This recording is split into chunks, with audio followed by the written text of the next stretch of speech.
Salut les amis, j'espère que vous allez bien tous et toutes. Et on se retrouve, et oui, fini. On va laisser de côté un petit peu le Paris Saint-Germain pour parler d'un autre club, plutôt deux autres clubs qui s'affrontaient ce soir du côté du stade Louis II. Si bien sûr l'AS Monaco qui faisait donc face à l'Olympique de Marseille. Des enjeux bien sûr importants, l'AS Monaco qui est dans une bonne spirale positive, qui a envie justement d'aller de l'avant, de bien sûr confirmer ses excellentes prestations et bien sûr d'essayer en tout cas de se mêler de ce classement, de cette course finalement au podium, voire même peut-être cette place de leader qui pour l'instant est détenue par le Paris Saint-Germain. Bien sûr on attend les matchs de Lille et de Lyon. De l'autre côté, nous avons l'Olympique de Marseille, qui fait des matchs médiocres depuis quelques semaines, qui a fait une prestation contre Nîmes très indigeste, une réaction contre Lens très indigeste. On sait également, André Villas-Boas en a parlé, qu'il y a une bisbille entre Dimitri Payet et Florian Thauvin. Sans rentrer dans les détails, a priori, voilà, c'est compliqué. Après, bon, les joueurs sont pas là pour partir en vacances, mais il a admis que ces problèmes clairs, posaient problème au niveau de l'effectif même. D'ailleurs, hasard ou coïncidence, dans la composition d'équipe qui est proposée par André Villas-Boas, on a vu notamment que Dimitri Payet était de nouveau sur le banc, contrairement à Florian Thauvin, qui lui se retrouve titulaire aux côtés donc de Dario Benedetto et de Radonjic, qui d'ailleurs était déclaré partant. Donc c'est assez révélateur de ça, c'est qu'à la fois Radonjic, c'est pas garanti qu'il parte, mais surtout le plus important, c'est qu'on voit surtout que Dimitri Payet, il y a un vrai problème. Si André Villas-Boas doit littéralement changer de système, c'est que c'est quand même assez compliqué. Bon, après, bon, qu'est-ce qu'on peut dire donc de ce match? Donc nous avons eu concrètement donc nous sommes à la donc 12e minute. Et l'Olympique de Marseille produit durant 30 minutes un jeu assez attrayant, un jeu assez sympatoche. Et finalement, à la 12e minute, nous sommes à la 12e minute, une ouverture aérienne de Kaletatsar. L'attaquant serbe part derrière Sidibé mais et aussi Maripane et réussit à ajuster Benjamin Lecomte 1-0. L'OM va pas vraiment peser dans la rencontre d'un point de vue offensif, mais on sent une équipe solide, notamment surtout au milieu de terrain. Défensivement, elle est assez structurée, donc on peut imaginer que les choses se passent plutôt bien. Et puis, vers la 30e minute, l'OM va baisser le pied, notamment à la 29e, où il y a une frappe de Sofiane Diop que Steve Mandanda doit détourner. Puis après, il y a Kevin Rolland. Après, il y a Ben Yedder. Donc on se retrouve quand même avec un 1-0, alors que Monaco commence petit à petit à sortir le bout de leur pif. Et plus important que ça, c'est qu'on a le sentiment que même si la AS Monaco est là, Marseille est plutôt bon défensivement et a priori a plutôt laissé les Monégasques à la construction et aussi au jeu du ballon. À tort ou à raison, en tout cas, c'est comme ça que les choses doivent être données. Mais il se passe que Niko Kovac décide de remplacer Aguilar par Alexander Golovin et ça va payer tout de suite.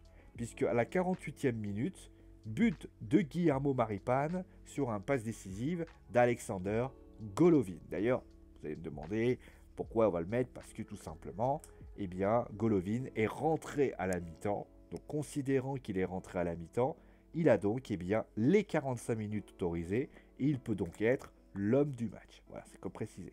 Mandanda détournera bien sûr une frappe de Ben Yedder. Tchouamani, lui, marquera pas à la 51e. Et par la suite, à la 75e minute, corner où Tchouamani est complètement seul. Alors, on va en parler rapidement d'ailleurs du corner. Et tout simplement, il a juste de la tête. 2-1. Alors, oui, c'est vrai. Alors, clairement, il y a une erreur d'arbitrage de la part de Monsieur Le Texier, puisque clairement, il n'y a pas corner, puisqu'on le voit. C'est donc Wissam Ben Yedder qui retouche le ballon et en fait finalement c'est Valère Germain qui ne le touche pas. Ça, il n'y a pas de problème là-dessus, j'en suis le premier à le reconnaître. Et forcément ça donne un corner et ça donne quelque chose ainsi. Maintenant, est-ce que ça a sorti les Marseillais du match? J'espère pas, parce qu'il faudrait pas grand-chose, c'est comme un corner, c'est pas un penalty. Je veux dire, faut pas si c'est ça qui les fait sortir du match, c'est que l'équipe est peu sereine et ça s'en ressent. Ensuite, eh bien, nous arriverons, bon après, à la 91e minute, Jovetic, eh bien, met un corner, un coup franc, pardon, 3-1, pour ainsi dire. Voilà, 3-1. Donc, qu'est-ce qu'on peut dire de ces deux équipes? On va commencer avec Monaco, qui franchement, qui a eu un léger moins bien durant cette saison. Et puis finalement, les choses petit à petit viennent en force.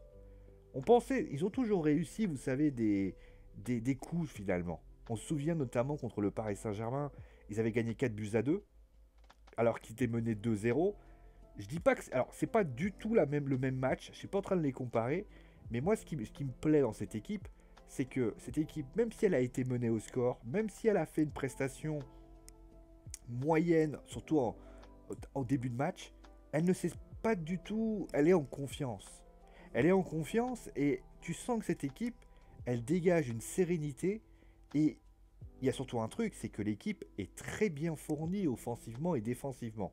C'est une équipe assez jeune, mais par exemple, quelqu'un comme Golovin, vous voyez, il arrive, il rentre, tout de suite, il est important. On sent que par exemple, il y a des joueurs comme Maripane, comme Tchouamani, comme Diop. Tu as vraiment une force offensive très intéressante du côté de l'AS Monaco. Et puis de l'autre côté, défensivement, eh bien, on se rend compte que c'est aussi très très sympathique. À Maripane, Badiachil, Caio Henrique qui l'ont récupéré, mais également Ben Yedder qui est toujours là. On peut penser aussi à Voland, qui n'a pas marqué mais qui est toujours intéressant. On sent aussi le milieu de terrain très intéressant aussi, avec notamment Tchouamani et Fofana. Le petit Diop qui quand il a le ballon, est capable justement de dézonner. C'est vraiment une très très belle équipe. Et j'ai trouvé que cette équipe, moi, elle me plaît beaucoup dans la construction, dans la manière de jouer. On sent qu'elle a la patte Niko Kovac.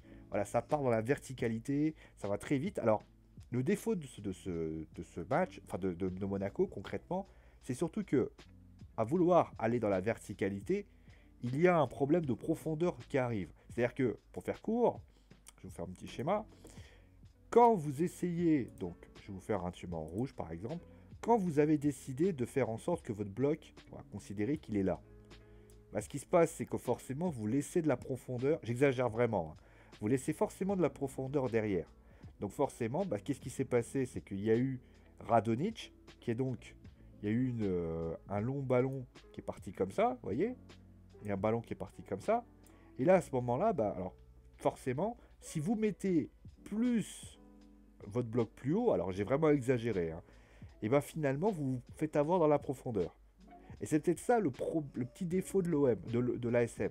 C'est-à-dire que face à des équipes comme par exemple l'Olympique Lyonnais, qui eux seront plus capables de gérer des espaces et qui auront une force offensive extrêmement talentueuse, ce qui risque de se passer, c'est que, par exemple, si vous avez un Memphis Depay, vous avez par exemple, je sais pas, un Kadewere ou des joueurs comme Maxwell Cornet ou Semawa, etc., vous risquez d'avoir des profondeurs qui vont se créer. Et c'est ça qu'il va falloir voir si cette équipe est capable concrètement d'assurer défensivement. Parce qu'il faut quand même le dire, l'Olympique de Marseille n'a pas pesé offensivement. Je veux dire, à part avoir marqué ce but, l'Olympique de Marseille a plutôt subi, a laissé le ballon au Monégasque et a plutôt essayé de faire du pressing, surtout les 30 premières minutes. Et surtout, après les 30 premières minutes, l'OM a complètement perdu pied, ou concrètement, ils se sont beaucoup plus reculés. Et forcément, tu ne peux pas comparer par rapport à ça. Quand tu vois, les derniers matchs, que concrètement, c'est quand même Lorient, Angers, Montpellier. Montpellier en a pris 4 contre le Paris Saint-Germain. Angers, c'est une équipe, alors certes, à la tenue tête, c'est peut-être l'équipe qui a, voilà, mais Lorient, c'est une équipe qui prend beaucoup de buts. Donc, clairement, la force offensive de Monaco est très forte. Mais si défensivement, ils n'ont pas les capacités de cette profondeur et ils n'arrivent pas à gérer le côté défense-attaque, ça risque de leur jouer des tours. Ça risque de leur jouer des tours parce que, par exemple, contre le Paris Saint-Germain, si Paris n'a pas cette absence de deuxième mi-temps, Paris prend 3 points. Lyon, on les a vus. Lyon, ils ont été extrêmement prolifiques face à l'AS Monaco, alors que l'AS Monaco, souvenez-vous, est plutôt talentueuse et produit un jeu très attrayant. Donc faire attention à ce qui va être proposé par rapport à ça. c'est très novateur, c'est très sympa. Honnêtement, moi j'adore jouer, le voir jouer l'AS Monaco, qui d'ailleurs a un système extrêmement très allemand quand on y pense. Mais attention à ce que ça ne se retourne pas contre eux. Quand je dis allemand, bien sûr, parce que Niko Kovac a notamment entraîné le Bayern de Munich. Maintenant, on va passer à l'Olympique de Marseille. Et l'Olympique de Marseille a des choses à dire. Il y a des choses à dire. Alors, je vais déjà dire tout de suite aux supporters marseillais, parce que je sens déjà Marseille bouillonner. Si tu n'aimes pas ce que je vais dire, je te conseille de bien sûr d'éteindre la vidéo maintenant. Parce que je pense que ce que je vais te dire va pas être très agréable. Voilà. Je pense que ce club, l'OM, on dit qu'il est en crise. Je dirais que je dirais plutôt que c'est pas une histoire de crise. Je dirais plutôt que c'est une histoire de structure. C'est-à-dire que on l'a vu, on va dire le match en lui-même, il explique concrètement ce que l'OM a en ce moment. L'OM aujourd'hui, concrètement, ils ont réagi. Ça, on peut pas leur enlever. L'OM a réagi. C'est-à-dire que l'OM a réagi d'un point de vue défensif. On a vu des joueurs être concentrés d'un point de vue défensif, essayer peut-être de trouver des solutions, alors que bah, forcément ça n'a pas toujours été le cas. Alors, on a vu que l'OM défensivement ces derniers temps c'était fragile. Là ils ont essayé, ils ont été courageux, ils ont mis de l'intensité, défensif, ils ont essayé d'être présents. Ça, il n'y a pas de souci là-dessus. Et on a vu notamment, on a plus vu ce qu'a fait proposer notamment lors du Trophée des Champions avec le Paris Saint-Germain. Une équipe assez rugueuse, défensive, ça on a pu le voir. Et ça c'est vrai que c'est intéressant. Le problème, concrètement, c'est que si d'un point de vue défensif, l'OM n'a pas réellement démérité, c'est d'un point de vue offensif que ça va pas. Et là, clairement, il y a un problème de structure. Qu'est-ce que je veux dire par le problème de structure? C'est-à-dire qu'on a Milic qui va d'arriver. Pour que Milic soit efficace, je vais vous le dire, il va falloir lui donner des ballons. C'est logique. À un moment donné, quand tu veux qu'un joueur soit dans les meilleures conditions, notamment un buteur, il faut lui donner des ballons. J'ai essayé de me dire, quand j'ai regardé, j'ai vu Benedetto, clairement il n'a pas assuré. Mais ça à la limite, on va dire que c'est, depuis quelques temps c'est comme ça. Mais moi ce qui me gêne, c'est qu'en fait, l'animation offensive qui est proposée par l'Olympique de Marseille est relativement défaillante. On voit notamment que sur les côtés Radonjic et Thauvin, notamment Thauvin qui est supposé être celui qui est un peu celui qui est là pour faire en sorte sur les côtés, notamment d'être dans la création du jeu, mais si Radonjic est plus là pour être un attaquant, enfin voilà, dans l'animation, on sent qu'il y a une animation offensive défaillante.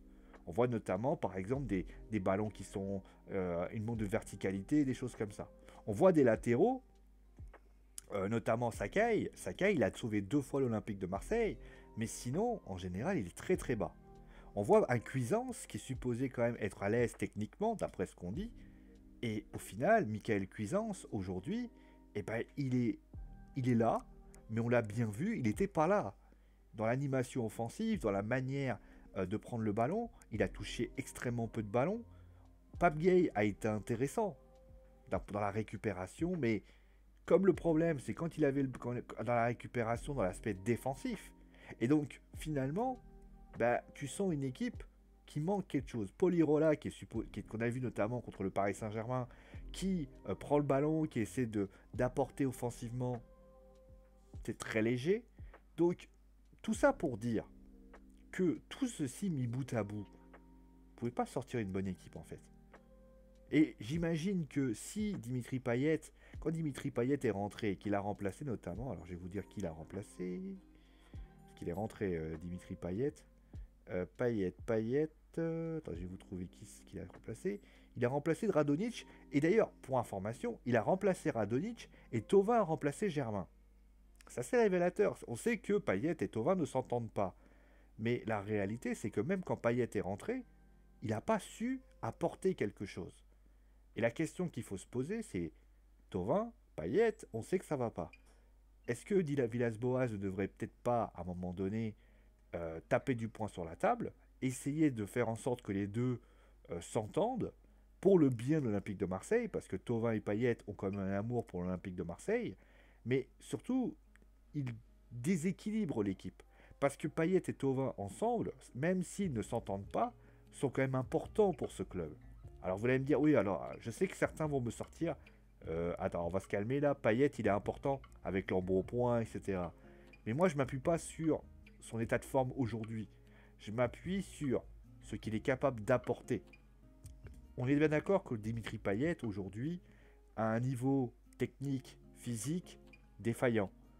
Mais il est ainsi, c'est parce que sans doute qu'il y a quelque chose qui se passe qui le met dans le confort. Vous le savez tous, quand un joueur est dans le confort, c'est-à-dire que les choses se passent pas bien. Thauvin, lui, bah, il va être en fin de contrat. Il pourrait très bien dire, donc je m'en vais, allez vous faire enculer. Mais il ne le fait pas. Il essaie d'y essayer.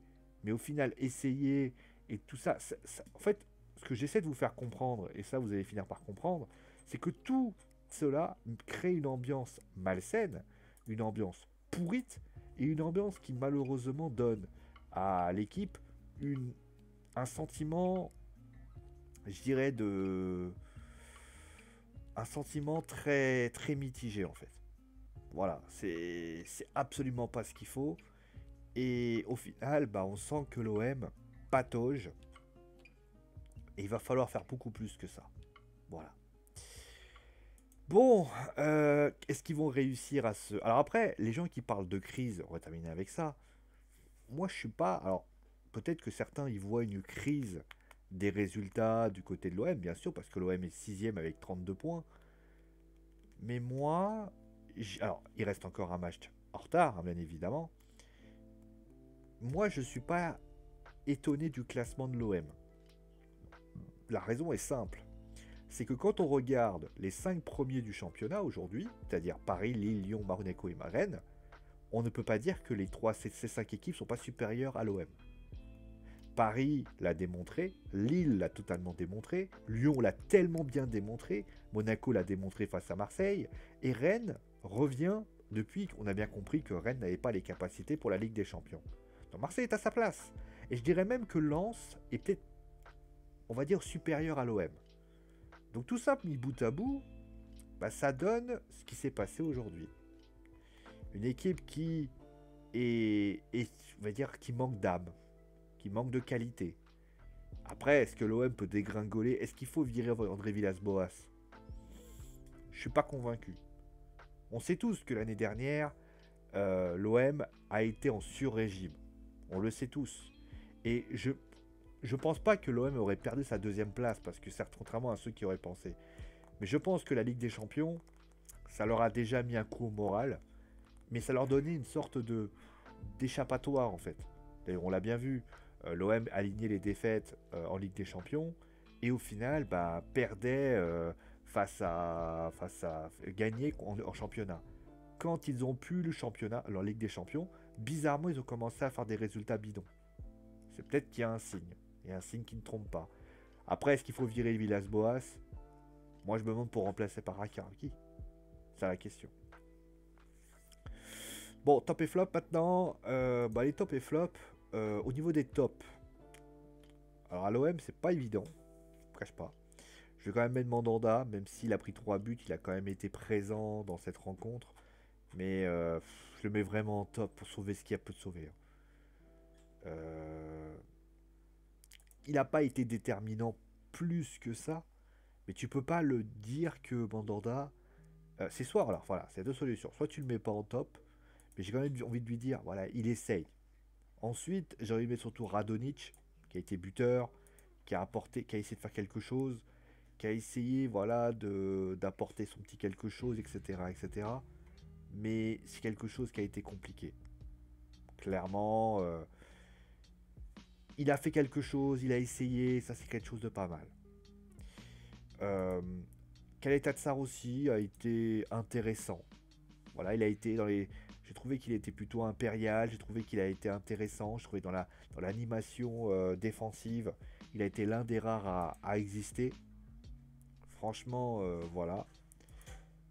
J'aurais pu mettre Alvaro González, mais pour moi, Alvaro González, La réalité, c'est qu'Alvaro González, en fait, il fait une deuxième mi-temps catastrophique. Parce que c'est bien beau de vouloir taper sur Neymar. J'ai pas de problème avec ce monsieur. Mais je pense qu'il devrait oublier Neymar 5 minutes et penser à ce qui se passe là. L'OM va mal et il en est le premier artisan. Au niveau des flops, ben, on va en avoir beaucoup. Hein. Benedetto, Thauvin, Sakai, parce qu'à un moment donné, ben, même il fait pas une première mi-temps totalement catastrophique, mais il était mal positionné, il n'arrivait pas à faire telle chose. C'est pas son poste à droite, c'est pas son poste à gauche. Alors je sais qu'il y a Amavi, je sais que celui qui remplace Sakai, je crois que c'est Nagatomo, est pas non plus un génie. Mais quand tu mets un mec dans un positionnement autre côté, à un moment donné, ça pardonne pas, quoi. Ensuite, Balerdi, bah, Balerdi. Alors il est à droite, mais normalement il est un peu là, hein, il était un peu là. Gay, Cuisance, Lirola, que j'ai trouvé assez quelconque pour être honnête. Il a, il a essayé voilà, d'être bon défensif, il a sauvé quelques petites choses, mais ça reste trop léger. Voilà. Au niveau des flops du côté de Monaco, bah Ben Yedder volant, parce qu'à un moment donné, volant, il gâche même une occasion, hein, pour ainsi dire. Et Ben Yedder, on l'a pas vu dans le match, clairement. Aguilar, que j'ai trouvé assez inutile. Voilà, je l'ai pas trouvé ouf. Voilà, je l'ai pas trouvé ouf, contrairement bien évidemment à Golovin qui lui, que je trouve, qui était déterminant, parce que son entrée a été déterminante, voilà, par rapport à ça. Ensuite, au niveau des flops, j'ai trouvé, alors après, c'est discutable, mais j'ai trouvé que les latéraux du côté bien de... Alors, Sidibé, parce que tout simplement déjà, c'est lui quand même qui se prend les pieds dans le tapis et qui fait que Radonjic il marque, faut le dire. Et Enrique, parce que j'ai trouvé que parfois il avait des difficultés. Même si Thauvin n'a pas fait un match de fou, c'est même plutôt d'ailleurs un match catastrophique. Enrique, je l'ai trouvé parfois un peu à contre-temps. D'abord, de parler de la profondeur, bah, Thauvin à un moment donné, bah, ça a été assez révélateur par rapport à ça. Voilà.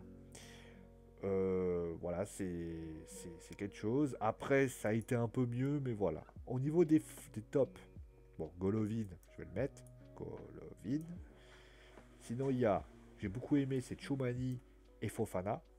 Parce que j'ai trouvé que c'était très bon. Alors, il a été, on va dire, un peu en deçà, notamment comme ses coéquipiers.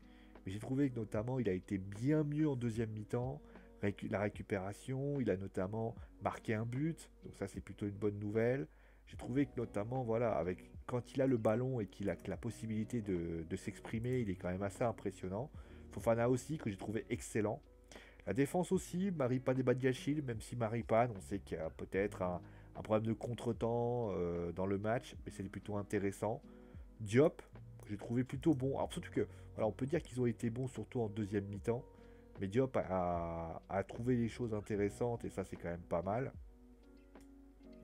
Mais voilà, tranquillement, voilà. Bon, alors ouais, j'ai pas cité, hein, mais Alvaro González, hein, vous le mettez dedans. Bon voilà, donc un match assez piteux de l'Olympique de Marseille. Marseille qui va affronter Rennes. Bah, on va espérer que ça aille mieux pour les Marseillais. Mais je sens que l'année va être en autre boudin et ça c'est quand même bien dommage. Voilà, merci à vous tous d'avoir suivi l'émission. Portez-vous bien, mettez un pouce bleu si vous avez aimé. Mettez tout simplement de l'amour, du délice. Portez-vous bien et vous savez quoi, et la santé. Ciao les amis.